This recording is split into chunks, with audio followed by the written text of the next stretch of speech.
अस्सलामुअलैकुम।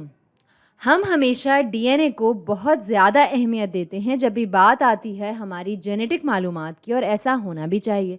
अगर हमारे पास डीएनए नहीं होता तो हमारे पास कोई रास्ता नहीं होता मालूमात या इन्फॉर्मेशन को महफूज करने का, वो मालूमात जो हमें हम बनाती है।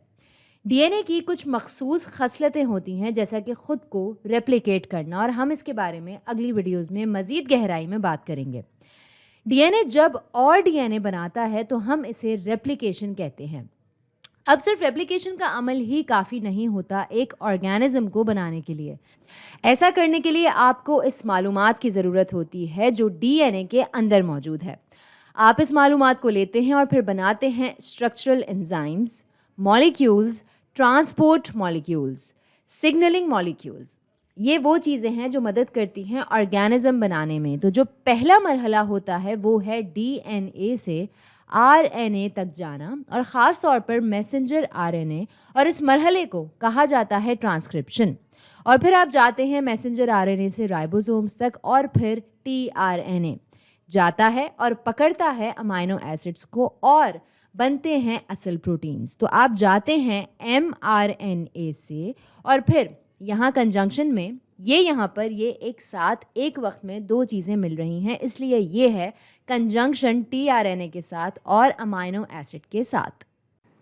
तो यहाँ पर ये मैं लिखूँ ऐसे, टीआरएनए प्लस अमाइनो एसिड, और अमाइनो एसिड मैं लिखूँ ज़रा बड़ा करके, क्योंकि इस वीडियो में हम इसी बारे में बात करेंगे। तो अब यहाँ टीआरएनए और अमाइनो एसिड्स के साथ हम बना सकते हैं प्रोटीन्स, जो कि बनाते हैं अमाइनो एसिड्स की चेन्स से। और ये प्रोटीन्स हैं जो एक ऑर्गेनिज्म को बनाने में करते हैं बहुत सारा काम।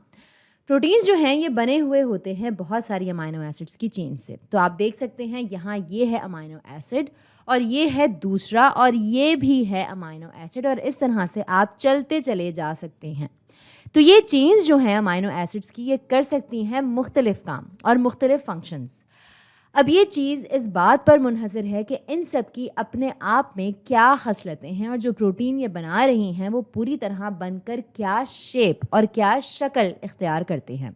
तो ये प्रोटीन्स जो हैं ये बहुत तरह से काम सर अंजाम दे सकते हैं। हमारे इम्यून सिस्टम से लेकर एंटीबॉडीज से लेकर एंजाइम्स तक का काम करते हैं। ये काम कर सकते हैं हार्मोन्स के तौर पर भी, इंसुलिन, ऑक्सीजन की ट्रांसपोर्ट, हीमोग्लोबिन और बहुत कुछ। तो प्रोटीन्स जो हैं ये करते हैं बहुत सारा काम। और जैसा कि मैंने कहा कि प्रोटीन्स जिसके जो बिल्डिंग ब्लॉक्स हैं ये अमाइनो एसिड्स। तो अब चलते हैं और बात करते हैं इनके बारे में। यहाँ हमारे सामने कुछ मिसालें हैं अमाइनो एसिड्स की, और हमारे पास आम तौर पर होती हैं 20 मुख्तलिफ अमाइनो एसिड्स। और भी किस्में होती हैं, लेकिन ये मुनहसर करती हैं इस बात पर कि आप किस ऑर्गेनिज्म को देख रहे हैं। और वैसे देखा जाए तो ये बहुत बहुत बहुत सारी हो सकती हैं, लेकिन वैसे बायोलॉजी में 20 किस्में मिलती हैं जिनके लिए डीएनए कोड करता है। तो ये हैं कुछ इनमें से ही यहाँ हमारे पास, तो इन्हें देखते हैं। तो आप देख सकते हैं इन तीनों में कि मौजूद है एक अमाइनो ग्रुप। ये यहाँ पर इसमें, ये इधर, इसे हम कहते हैं अमाइनो ग्रुप। यहाँ से अमाइनो एसिड का अमाइनो आता है, तो यहाँ है ये अमाइनो ग्रुप इधर। अब आप कहेंगे कि ठीक है ये है अमाइनो, लेकिन एसिड कहाँ है? तो ये आता है यहाँ इस कार्बोक्सिल ग्रुप से, इसलिए हम इसे कहते हैं एसिड। ये कार्बोक्सिल ग्रुप जो है ये है एसिडिक, ये डोनेट करता है प्रोटॉन, और बीच में हमारे पास है कार्बन, हम इसे कहते हैं अल्फा कार्बन, और ये बॉन्डेड होता है। इसका कोवलेंट बॉन्ड होता है अमाइनो ग्रुप से, और कोवलेंट बॉन्ड होता है कार्बोक्सिल ग्रुप से, और फिर कोवलेंट बॉन्ड होता है हाइड्रोजन से। और यहाँ इस जगह से हमें मिलना शुरू होते हैं मुख्तलिफ तरह के अमाइनो एसिड्स। और यहाँ नाइट्रोजन की साख्त में तब्दीलियाँ भी इनको बनाती हैं मुख्तलिफ शक्लों में, लेकिन अक्सर हमें मुख्तलिफ शक्लें मिलती हैं अमाइनो एसिड्स की इस कोवलेंट बॉन्ड की वजह से, जो आ रहा है अल्फा कार्बन से। तो आप यहाँ देख सकते हैं सीरीन में यहाँ इसके साथ मौजूद है अल्कोहल मॉलिक्यूल, इसकी साइड चेन में यहाँ मौजूद है अल्कोहल, यहाँ वैलिन में यहाँ मौजूद है हाइड्रोकार्बन, और आमतौर पर हम इन साइड चेन्स को कहते हैं आर ग्रुप। और ये आर ग्रुप्स जो हैं ये बहुत अहम किरदार अदा करते हैं प्रोटीन की शक्ल या शेप बनाने में। और ये किस तरह बातचीत करते हैं अपने माहौल से और किस तरह के काम ये कर सकते हैं। और आप ये भी देख सकते हैं कि ये तीनों मुख्तलिफ ग्रुप्स हैं, इनकी हैं मुख्तलिफ साइड चेन्स और ये किस तरह मुख्तलिफ काम देंगे सरअंजाम इस वजह से। जैसे कि इस वाले में है अल्कोहल और हम जानते हैं कि ऑक्सीजन जो है ये है इलेक्ट्रोनेगेटिव और यहाँ होगा पार्शियल नेगेटिव चार्ज, और हाइड्रोजन जो है ये ऑक्सीजन के मुकाबले में है कम इलेक्ट्रोनेगेटिव, और चूंकि यहाँ पर एक इलेक्ट्रॉन है तो यहाँ होगा पार्शियल पॉजिटिव चार्ज। तो यहाँ पर मिलेगी हमें पोलैरिटी और ये होगा हाइड्रोफिलिक, यानी इस मॉलिक्यूल का ये हिस्सा जो है ये खिंचेगा पानी की तरफ। अब इसके मुकाबले में अगर यहाँ देखें तो ये यहाँ पर मौजूद है हाइड्रोकार्बन साइड चेन और यहाँ नहीं है कोई पोलैरिटी, तो ये होगा हाइड्रोफोबिक, यानी ये पानी से हरगिज़ दोस्ती नहीं करेगा। अब यहीं आप देख सकते हैं कि जब भी हम बात करते हैं प्रोटीन्स के स्ट्रक्चर्स की या इसकी साख्त की, तो यहाँ पर जो साइड चेन्स मौजूद हैं ये किस तरह एक प्रोटीन को इसकी साख्त देती हैं और इसकी शेप पर असर डालती हैं।